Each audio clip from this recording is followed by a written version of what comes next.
ছোট মতন গড়ে উঠেছিল। তাহলে সেই বাণিজ্য নগরীটা কি হলো এবং সেটি কি করে সূচনা হলো? তাহলে এর আগের দিন আমরা টাইম মেশিনে চড়ে চলে এসেছি সেই সুদূর অতীতে 1799 সালে। তখন কি দেখলাম যে আমাদের তখনকার যে ইংরেজদের এই রাজ্যে যিনি কমিশনার ছিলেন মিস্টার আমুটি, তার যে বিবরণ, তিনি যেভাবে জরিপ করে আমাদের এই রাজ্যকে 4টি জেলায় ভাগ করেছিলেন, তার মধ্যে একটি মাথাভাঙ্গা, সেই মাথাভাঙ্গা জেলার একটি স্থানে আমরা এসে উপস্থিত হয়েছি, মানসাইয়ের তীরে। জেলা বলতে আসলে সেই রকম তো জেলা না, এখন যেরকম আমরা জেলা বুঝি, তখনকার জেলা তো সেরকম না। আসলে রাজার রাজস্ব সংগ্রহের জন্যই, রাজস্ব সংগ্রহের কাজে সুবিধার জন্য রাজ্যকে এরকম করে জেলায় ভাগ করেছিল, 4টি জেলা। এবার কি হলো, আমরা যেখানে এসে উপস্থিত হয়েছি সেই সময়ে এই জায়গাটায় কোনো ঘরবাড়ি ছিল না, কোনো জনমানুষই ছিল না, কিচ্ছু ছিল না। শুধু ধুধু ধুধু বন প্রান্তর, বিস্তীর্ণ বনভূমি, সমস্ত জীবজন্তু, বাঘ ভাল্লুক সমস্ততে ভর্তি জায়গাটি। আর হচ্ছে মাঝখান দিয়ে, সেই জঙ্গলের মাঝখান দিয়ে বয়ে চলেছে দুরন্ত মানসাই। সেই দুরন্ত মানসাইয়ের গভীর পথ, গভীর জলপথ অনেক দূর দিয়ে, এখানে যেখানে মানসাই আমরা দাঁড়িয়ে আছি তার থেকে কয়েক কিলোমিটার ওই দিকে, ওই পাশে হচ্ছে সেদিক দিয়ে বয়ে চলছে। আর কি দেখছি যে সেখান দিয়ে অজস্র বাণিজ্য তরী সব আসা যাওয়া করছে এই পথে। সেই প্রাচীন যে কোচবিহার, সেখানে তো এরকম সড়ক পথে ছিল না। মাথাভাঙ্গার সঙ্গে যোগাযোগের প্রথম মাধ্যম ছিল এই নদীপথ।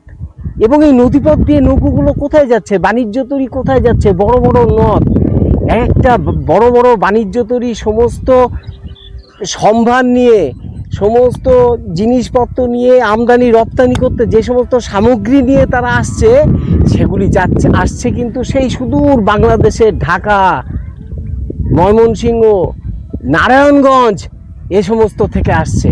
আবার মাঝে মাঝে দেখা যায় যে সুদূর ব্রহ্মদেশ থেকেও মগ জাতিরাও এই পথে বাণিজ্য করতে আসতো বিভিন্ন দ্রব্য নিয়ে।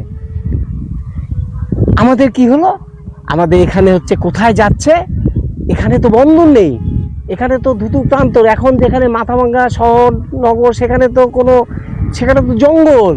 যাচ্ছে হচ্ছে ওই পথে, ওই মাথায় মোরঙ্গা। কোচবিহার রাজ্যের মাথাভাঙ্গা জেলা সব থেকে বড় বন্দর হচ্ছে নদী বন্দর মোরঙ্গা।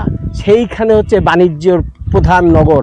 আমরা যে পশ্চিমপাড়া দিয়ে শনি মন্দির দিয়ে যে রাস্তাটি সোজা চলে গেল, মোরঙ্গা রোড নাম, সেই মোরঙ্গা রোডের পথ দিয়েই নদী পার হলেই মোরঙ্গা। এখনও জায়গাটি আছে মোরঙ্গা, কিন্তু সেটা এখন তো কালের করাল গ্রাসে সেটা তার নিজস্বতা যেটা হারিয়েছে, তার যে অতীত গৌরব সেটা হারিয়ে একটা ক্ষুদ্র গ্রামে পরিণত হয়েছে সেটা। কিন্তু একসময় ওই মোরঙ্গা ছিল আমাদের এই রাজ্যের অন্যতম প্রধান বাণিজ্য নগরী।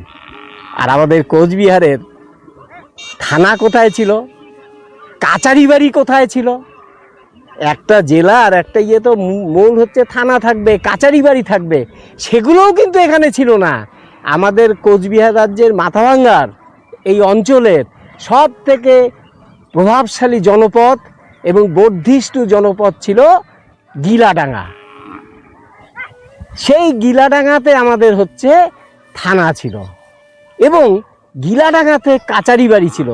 সেই গিলাডাঙ্গার থেকেই কিন্তু রাজস্ব সংগ্রহে এই পথ দিয়ে আমাদের এই দিক দিয়ে রাজবাড়িতে, কোচবিহারে গিয়ে সেই রাজস্ব জমা করত।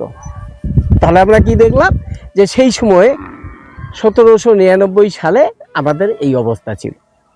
এবারে কি হলো, 1864 তো আমাদের একটা দিকের বছর কোচবিহারের ইতিহাসে একটা নতুন যুগের সূচনা হলো। মহারাজা নৃপেন্দ্র নারায়ণ সিংহাসনে বসলেন এবং নৃপেন্দ্রনারায়ণ তো নাবালক ছিলেন।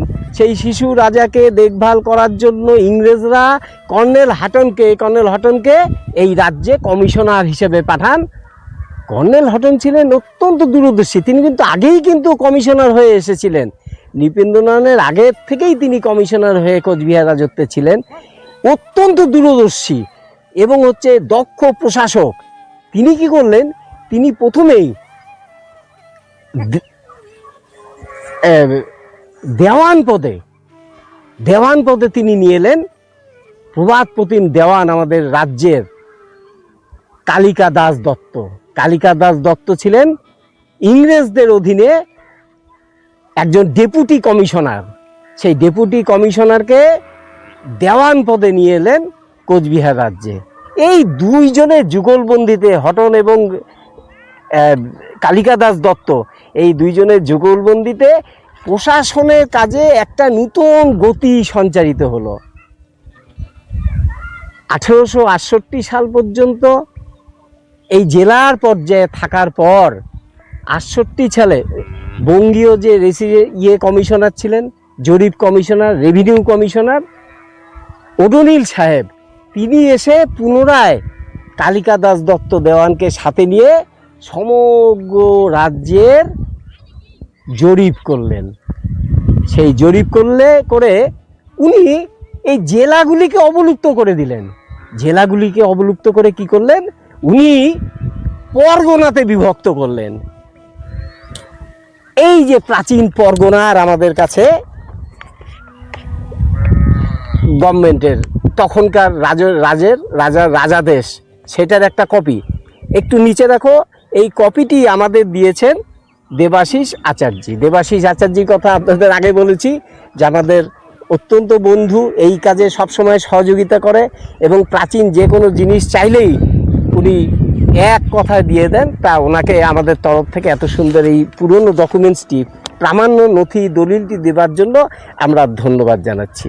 তাহলে কি হলো, 1868 সালে ওডোনিল সাহেব রাজ্যকে তালুকে ভাগ করলেন। বললেন যে এই তালুকগতভাবে ভাগ করা যাক। সেটা 1202টি মোট তালুক হলো, 6টি পরগনাকে বিভক্ত করলেন। পরগনাগুলি কি, আমাদের যে 4টি জেলা ছিল আগে, সেই জেলাকে 6টি পরগনা ভাগ করলেন। সেই 6টি পরগনা হচ্ছে মেকলিগঞ্জ, মাথাভাঙ্গা, লালবাজার, দিনহাটা, কোচবিহার, তুফানগঞ্জ। এই প্রথম কিন্তু রাজ্যে আমরা দুর্গানগরকে বাদ দিয়ে কোচবিহার এবং তুফানগঞ্জ আলাদা পরগনা হলো। দিনহাটা হলো গিটালদহের বদলে দিনহাটা, আর লালবাজার তো ছিলই, জেলা হিসেবে ছিল, মাথাভাঙ্গা জেলা হিসেবে ছিল, আর মেকলিগঞ্জ মাথাভাঙ্গা জেলার সঙ্গে যে কিছুটা যুক্ত ছিল সেটা বাদ হয়ে সেটা আলাদা পরগনাতে বিভক্ত করলেন। এবারে পরগনাগত যে আয়তন, সেই আয়তন মাথাভাঙ্গার আয়তন ছিল 217.79 বর্গ মাইল। সব থেকে বড় ছিল কোচবিহার। এই কোচবিহারের আয়তন ছিল 310.24 বর্গ মাইল। এবারে কি হলো, এবারে আমাদের যে উৎপন্ন ফসল, সেই ফসলগুলো কিন্তু মধ্যে ছিল তামাক। আমাদের এই মাথাভাঙ্গা পরগনায় তামাকের জন্য সমস্ত বিখ্যাত ছিল। প্রথম তামাক, সব থেকে উৎকৃষ্ট তামাক উৎপন্ন হতো সিটাইতে, আর দ্বিতীয়টি মাথাভাঙ্গাতে। তার বিবরণও আছে, এই যে ছোট ছোট খোপ আছে, তার মধ্যে যেরকম জায়গা এবং বর্গমাইল যত আছে, কত আয়তন সেটাও আছে। আর তারপরে এই রিপোর্টে আছে যে তামাক উৎপাদনে মেকলিগঞ্জে 11,791 বিঘা জমিতে তামাক উৎপন্ন হয়। মাথাভাঙ্গাতে কত হয়, 31,377 বিঘা জমিতে। লালবাজারে হয় 29,710, দিনহাটা 11,991, কুচবিহার 19,988, আর তুফানগঞ্জে 1,085 বিঘাতে তামাক উৎপন্ন হয়। তাহলে আপনারা বুঝতে পারছেন যে আমাদের এই মাথাভাঙ্গা বন্দর কতটা উৎপন্ন ছিল তামাকের, এবং কতটা বাইরে থেকে নৌকো আসতো এবং বাইরের যারা মহাজনরা আসতো, বণিকরা তারা সমস্ত আসতো এগুলো নিয়ে যেতে, বাণিজ্যটা এতটাই উন্নত ছিল। এত তো কথা বললাম, তাহলে একটা প্রশ্ন তো আমাদের স্বাভাবিক, মাথা ভাঙ্গা বলে একটা এত আলোচনা হচ্ছে, কিন্তু তাহলে মাথা ভাঙ্গা নগরটা বাবা কোথায় ছিল? মাথা ভাঙ্গা তো এখানে ছিল না, এখন যেখানে মাথা ভাঙ্গা সেখানে তো মাথা ভাঙ্গা ছিল না, এটা তো জানলামই, আগেই জেনেছি। এখানে সব ঘন জল জঙ্গলে পরিপূর্ণ ছিল। এবারে সেই মাথা ভাঙ্গার কথা যদি খুঁজতে যাই, তাহলে কিন্তু আরও প্রাচীনকালের ইতিহাস আমাদের একটু অনুধাবন করতে লাগবে। হ্যামিল্টন সাহেব ছিলেন। হ্যামিল্টন সাহেবের একটি লেখায় কোচবিহার রাজ্যে তৎকালীন যে ইতিহাস, তাতে হচ্ছে পরিষ্কার লেখা আছে, মাথাভাঙ্গার কথা বলতে গিয়ে পঞ্চগড়ের পাশে, পঞ্চগড় কি? পঞ্চগড় হচ্ছে রাজাদের 5টি গড়, মাটির গড় যেই জায়গায় ছিল সেই জায়গার নাম পঞ্চগড়। সেই পঞ্চগড়ই বর্তমানে পঞ্চগড় থেকে পচাগড় অঞ্চল হয়েছে। এই পঞ্চগড়ে যে 5টি যে গড় ছিল, সেই গড় কিন্তু হাতি ঢুকে যেত একটা গড়ে। রাজারা আসতেন ওই বিপদের দিনে, যাতে এখানে এসে যাতে আত্মগোপন করা যায় রাজ্যের থেকে মানসাই পেরিয়ে, তার জন্য কিন্তু এই গড়গুলো তৈরি করা হয়েছিল। হ্যামিল্টন সাহেব তার পাশে একটি বসতির কথা বললেন যে মানসাইয়ের দক্ষিণ দিকে 150 ঘর মানুষ বসবাস করেন, তাদের খুব উৎকৃষ্ট লোক, তারা হচ্ছে ব্যবসা বাণিজ্যে পারদর্শী, বিশেষ করে তামাক এবং পাটের দ্রব্য তৈরিতে তারা খুব সিদ্ধহস্ত। সম্ভবত এটাই তৎকালীন মাথাভাঙ্গা নগর। তাহলে আমরা বুঝলাম যে একদম সোজা একদম পচাগড়ের পাশে, মানে এখন যে ফকিরারকুটি গ্রাম, সেই ফকিরারকুটি গ্রাম পার হয়ে তখন যে মানসাই বয়ে চলতো, দুই পাশ দিয়ে দুই রকম করে এক জায়গায় মিশত, সেই তার দক্ষিণ পারে যে জনপদ ছিল, সেটি সম্ভবত আমাদের আদি মাথাভাঙ্গা নগর। হ্যাঁ, প্রসঙ্গক্রমে আরেকটা কথা বললাম, সেটা হলো আমি কিন্তু কিছু নাম কিন্তু এই আধুনিক যে নাম সেটা কিন্তু ব্যবহার করছি, কিন্তু আসলে এই যে মানসাই যে আমি একদম প্রাচীনকাল থেকে, মানে কামতা রাজ্য শুরুতে, কিংবা হচ্ছে আমাদের আগের কামরূপ রাজ্যের অথবা ইয়েতে আমি মানসাই বলছি, এটা তো আমরা বলেছি আগে যে কি নাম ছিল নদীর।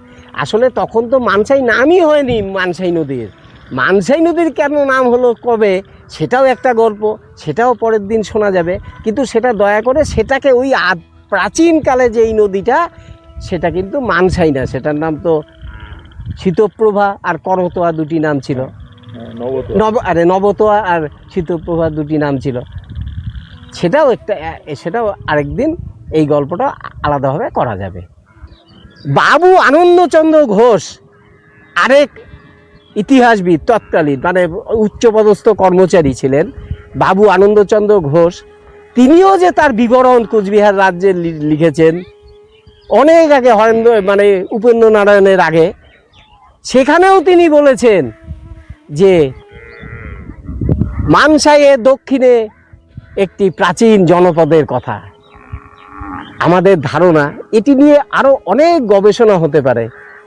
এর আগে যখন মাথাভাঙ্গার সংখ্যা করেছিল রাজস্বীরা, আমরাও ছিলাম তার মধ্যে, রাজস্বী বিশ্বাসরা, সেখানে কিন্তু এটার কিন্তু মীমাংসা হয়নি তখন, যে মাথাভাঙ্গা নগরটা, প্রাচীন মাথাভাঙ্গা নগর কোথায় ছিল। কিন্তু সবাই যারা গবেষক তারা একমত যে মাথাভাঙ্গা নগর ওখানেই ছিল।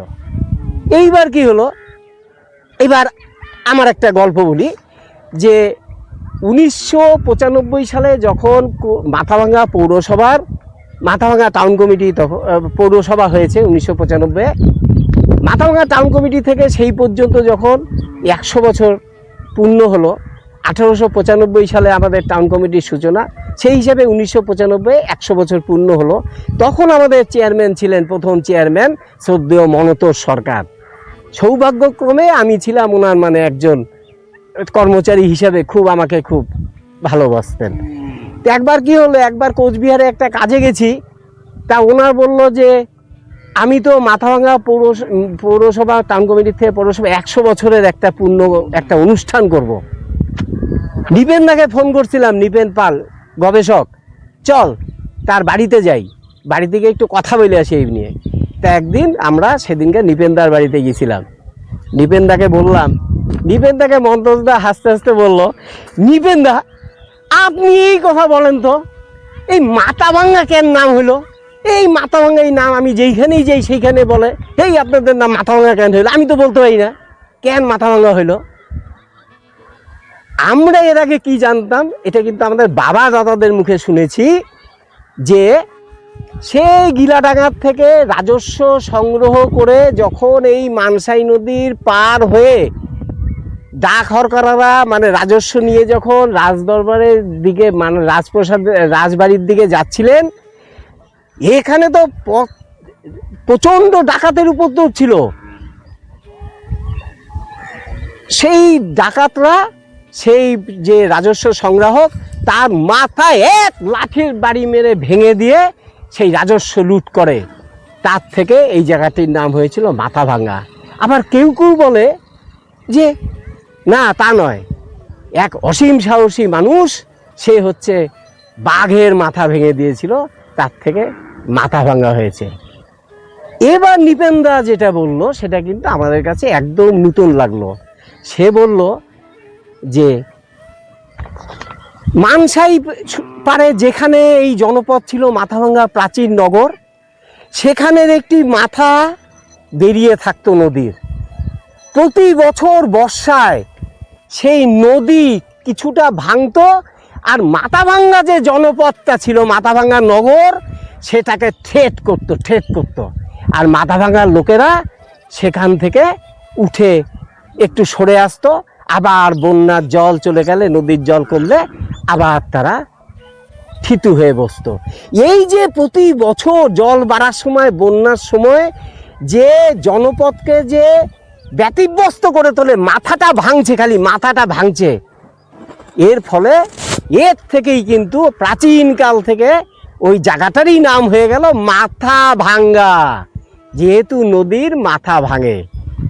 এটা কিন্তু ওনার মত, বলছে এই মতটা তো কোথাও নেই ইতিহাসে, কিন্তু আমার কাছে এই মতটি বেশি গ্রহণযোগ্য মনে হয়েছে মাথাভাঙা। তাহলে যেখানে মাথাভাঙা ছিল সেখানেই তো তার ব্যাপ্তি হওয়ার কথা ছিল। সেখান থেকে একেবারে ফকিরার কুটি দিয়ে একদম পচাগড়ের ওই অঞ্চল দিয়ে একদম বাইশগুড়ি টাইশগুড়ি ওদিক দিয়ে তো শহর হওয়ার কথা ছিল। তাহলে শহরটা এইদিকে চলে আসলো কেন? এখন যেখানে শহর আছে এইবারই হচ্ছে সেই গল্প।